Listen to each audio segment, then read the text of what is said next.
So today we're going to talk about the last 30 days of your lease. When you're vacating a property, what's the procedure, right? You want to get as much of your deposit back. You want to leave on a good note with your landlord. You want to have a good experience, so hopefully they can refer you to the next landlord. So it's really important that last 30 days. Yeah, there's a lot of moving parts to it, and I think the purpose of our discussion today is to help people who are coming up on this decision to make a move, maybe to think of things they may not have thought before. Okay, so let's kind of go through the process, right? So I'm renting, I'm looking at vacating in 30 days. Should it be a secret, or is it something I should call my landlord and have the discussion that I'm going to do? What's the advantage or not advantages of having that conversation? Yeah, well, I think most leases require a 30-day notice. I think it's important that we as tenants remember that a 30-day notice may not be a physical 30 days. It might be at least 30 days prior to the end of a month. Right. Yeah, that's a technicality that everyone needs to be aware of. So sometimes that notice might even be 45, 50 days, depending on when they give their notice. Yeah. But I think it's very important, and as a rule of thumb, what I would do is I would contact the landlord 45 days before I know I'm going to be out, and coordinate that with them. So be very open with it. Absolutely. Okay. And honestly, if they have a relationship with the landlord, and that's what we're all about, right? We're about creating great relationships with our landlords. Why keep it a secret? Like, let them know. And like as you've said many times, let them help you, right? Have the conversation and get on the same page. They should be a resource for us, not the enemy, right? Because you look and say, well, why would I need my landlord involved? Let's talk about, you received the property in condition X, right? Most leases say that you've agreed that the property is in satisfactory condition, and that you're going to return it in like condition or better, right? So your landlord can be a resource to come and do a walkthrough with you before you leave and point out things that need to be addressed, right? That's just one one gives you right time to address those. Right, so let's say you have, you put up your TV on the wall, and you have a mount there. Okay. The landlord could come through and say, right, you need to take that down and arrange to have the holes filled, or we'll take care of those for you, and it'll cost X dollars or whatever. And so you can kind of plan for those type of things, but it's to have that discussion of what's going to take place. And most of us, when we move in, we document what the place was like. This is a good time to go back through and review those pictures of say, hey, this is what it looked like before, and I want to get it back to close as I possibly can. Yeah, so that's one thing we're encouraging tenants to do, is to take those pictures initially when you walk through, and go back and review those. Yeah. So now's that time for that review, and kind of say, yep, I need to focus here. Yeah, those stains in the carpet were still there. Yep. Right, they were there before we got here, and it also allows you to have some, I wouldn't say ammunition, but allows you to go approach and have the discussions with your landlord confidently, knowing that these were like that, and it allows you to also, if they dispute that, well, I got the pictures of it, it shows right here, and it's a friendly conversation, not something you're arguing about because they're keeping $200, of your deposit back. Well, if you think about the old, I'm sure they'll say it's a Chinese proverb.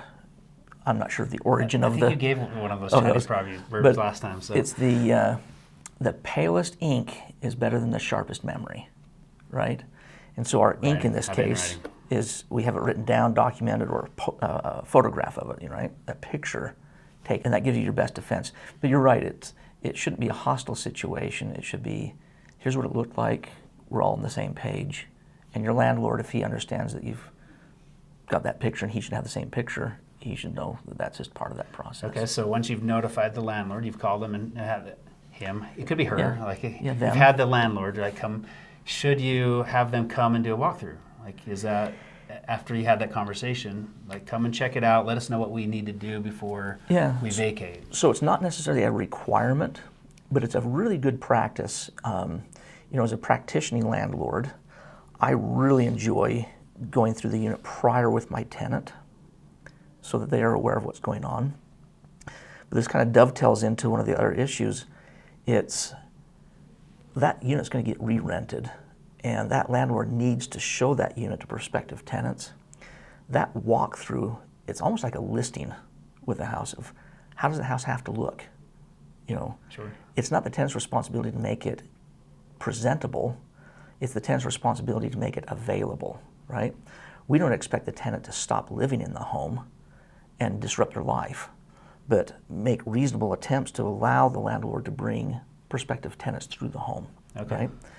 If you as a tenant put up a barrier and say, well, nobody can come through and see my house until I'm gone, well, you may push back against that and actually jeopardize your deposit, depending on what the terms are.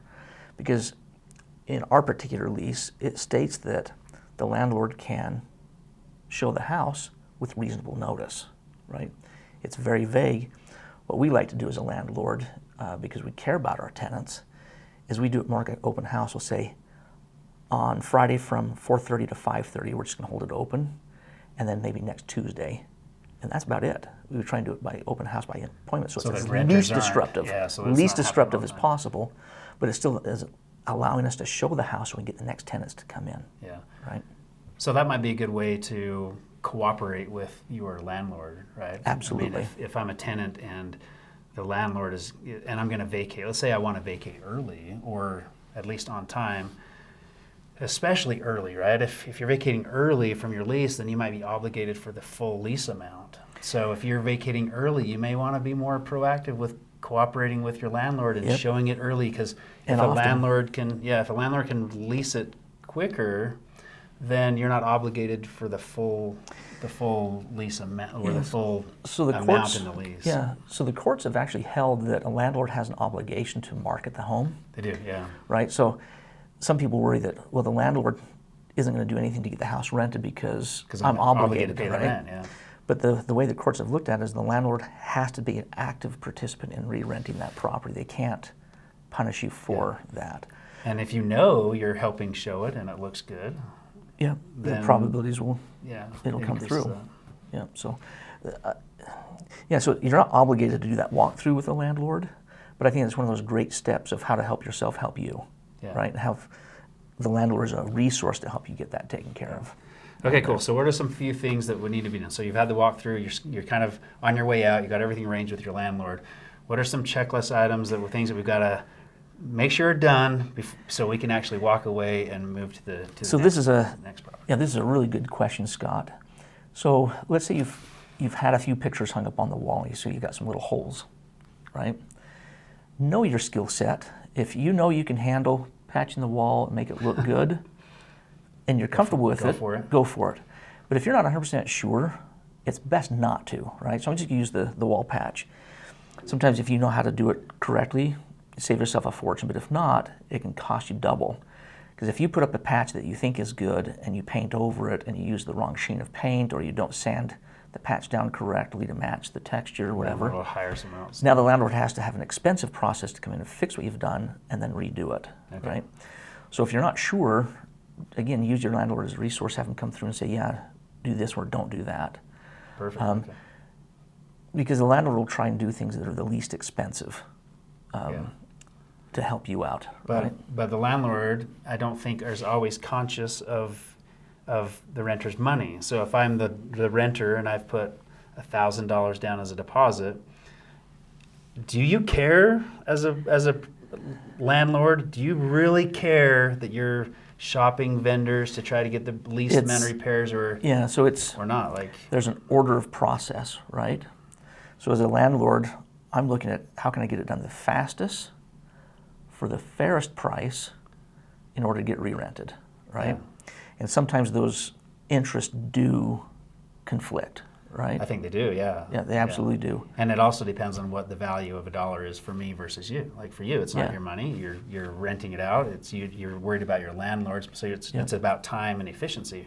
For me, I might need that $100, $200 to go to the next place, or just to buy food and live on. Like it's very important to me. Maybe and so not this is where for the other person. This is where you can make the choice then, either to work with a landlord and work through their vendors, or hire your own vendor if you aren't skilled at that. Right? If that makes sense. Yep. So you have a couple of options. I think the worst to do is to do nothing. Right? If you take the ostrich approach and you put your head in the sand and do nothing, Actually, I shouldn't say that's the worst, because sometimes doing nothing is better than doing a bad job, right? We kind of talked about that a little bit earlier, but this kind of goes back to our prior question of having the landlord come through and help you make those calls, right? But we look at, wall patches. In our lease, we cover the carpet cleaning as part of an automatic portion that's not refundable. Most of them are. It's like a non-refundable deposit. But if you say, well, I can save money by using a rug doctor, the reality is rug doctors really are for spot cleaning. They aren't for whole house cleaning. This is one area you don't want to go cheap on, because if you don't do it correctly, then the carpets can be damaged by a rug doctor. But this is a whole nother topic we probably talk about of, maybe for the last 3 years you've rented from this place, you should have cleaned the carpets at least once a year instead of doing it just the one last time, because the tenant should, not the landlord. The tenant is responsible for that during their tenancy, and so that's just one of those expenses. But we also look and say, what about debris that gets left behind, right? In most leases it says that you will not commit waste, right? So waste can be as simple as an oil stain in the driveway, right? So you might be prepared to do some pressure washing and scrubbing. Or a gallon of that oil. That's in the corner of the garage. Or the furniture that doesn't fit in your new residence, don't just leave that behind. Take some time to consciously take it down to charity or to the landfill. Because the landlord is well within their rights to charge you for that, right? We also look at landscaping. If you're responsible for the yard care, make sure that you do it. You've got it up to date, where it's supposed to be, because the landlord can, to get it re-rented, they might have to come through and do a yard cleanup if you've neglected that. And so there's some things that you can do over time that makes it easier for you. And if the sprinklers aren't working, the water's not working, the grass is dying, let your landlord know. Yep, because they need to come over and fix those things, right? Okay, so what the other things we've got, we need to notify our power company. We can schedule utilities. Get those shut off. Make sure the utilities are shut off. We find a lot of people will order things through Amazon and they have their address saved, but they move and they forget to change that, and they order their medications, or they order clothes for the kids' Christmas or whatever, and now it's being shipped to that address, and so it can cause some issues. So all kinds of services, utilities, everything that's associated with that property. We chuckled earlier turn them off, about changing the newspaper subscription, but I don't think anybody has a newspaper any longer. How old are we? How old are we? Yeah. I used to be a paper boy, So, and then once all that's done, probably the next final thing would be to do a final walkthrough. Like when you're gone, be willing or able, if you can, like if you've moved out of state and just can't make it back, then, I would recommend at least do a final walkthrough your own with a recorder, to put your phone on and video record everything. And show, if they come back and say, hey, there was a water stain under the sink and they have to repair that, make sure you record everything, cupboards are working, so that you can prove to them that those were in fact working when you left and there shouldn't be any problems. Yeah, we really do live in a great age that we have that technology that's relatively simple and easy to capture that information. In that same process of having that conversation with the landlord is, how do I surrender my keys, my garage door openers?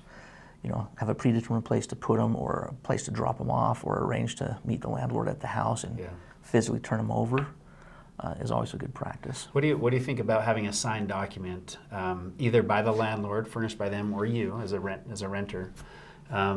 So when you're doing a final walkthrough and the landlord says, "Hey, this is good," you ask specifically, "Will we be getting our full deposit back, or what?" Can you get the landlord to commit and actually sign something saying these are things that didn't pass, these are things that did pass, you're getting your full deposit back or not? Is that appropriate or not for a landlord to be prepared like that? Or it's difficult. That's a great question. Great on paper in concept, but in practice it's really hard to do. So in particular in the state of Utah, the landlord has 30 days to reconcile back, right? And so I, as a landlord, would never sign a document saying all is well, because I need that 30 days to make sure all is well, because I may not have the carpets cleaned for 2 or 3 days after you've left. And what would happen if I now discover, pet piddle, where I couldn't detect it with the naked eye, but now the carpet cleaner goes through and says, oh yeah, there's a pet odor here and we have to treat this area. Well, that cost of carpet cleaning has gone up, right? So the state's been very I'd say it's not really favoring the landlord or for the tenant, but they've given a specific window of time that the landlord has to reconcile that deposit. And if anything goes against that deposit, we have to provide a document back to that tenant saying, you had this much money in your deposit, we've deducted it for these reasons, and we provide the evidence. I'm pretty sure it is 30 days. Yeah, and I think it's 30 days. ridiculous. I think the landlord should have more than 30 days to be able to walk through the property and review it. Because let's say they wait 3 weeks and then finally get to walking through it and doing it. There's got to be a way to speed that up a little bit. But. You can, as a landlord, you just have to make your first disposition at 30 days, and it can be saying, because of this situation, I need more time. As long as you give them notice, you're still protected in that. But it's designed that the courts will not let you go in perpetuity, right? So 30 days is a sufficient amount of time for normal circumstances. If there's something that comes up that needs to go beyond that, then communication has to take place. Yeah, and that's if you 30 don't, days to have it all resolved, like correct. A check in the hand or in the mail to the or the disposition letter saying, yeah. I need more. And so, is it a tight window? Yes, but I think it's designed to put a little pressure on the landlord, and rightfully so, to move the process along rather than dragging their feet. I would agree. And it's fair to say it's okay to have a landlord walk through the property after the tenant vacates, right? I mean, absolutely. They need to be able to open the drawers and cupboards. They're probably not going to do it that thoroughly with you there, but if a tenant has protected themselves and done all that before that walkthrough, and the landlord goes and does it after, you don't risk that landlord. And we're trying to protect ourselves from the fraudulent landlords, those who are going to take advantage of you. But you're protecting yourself from that happening. Yeah. And if you know that the property is in great condition, then you don't risk them saying, hey, the furnace is now broke, or this door is off the hinge, when you know, in fact, it really was working properly when you vacated. Yeah. You shouldn't have to pay for that. So that's what we're just trying to avoid, is tenants having problems with. Yeah, so some landlords will have a price sheet for what it costs them to do things. So I'm just going to use an example of light bulbs, right? Because in our leases, it says that you'll have all the light bulbs working, right? Well, a landlord might say, well, it's $10 per light bulb. And if they count 5 light bulbs out, they'll charge you $50. Yeah. But we all know that the light bulbs cost $12 to purchase, and they're already there, another 48 seconds to change the light bulbs. It's hard to swallow $50 for that, right? But because they have that list and you've agreed to it, the courts will uphold that. And so that's why it makes sense for you to go through and tackle those little things in advance, so you don't have to fight the uphill battle, because the courts will favor the landlord if it's done in writing, right? And in accordance to that. Okay. On there. Awesome. Well, anything else? So yeah, we could talk about these things, in perpetuity out there. I think this is a good topic for today, and I look forward to our next awesome session. Yeah, if you have more comments or questions or suggestions about the 30-day vacating, let us know. We'll chime in and help respond. So appreciate it. See you next time.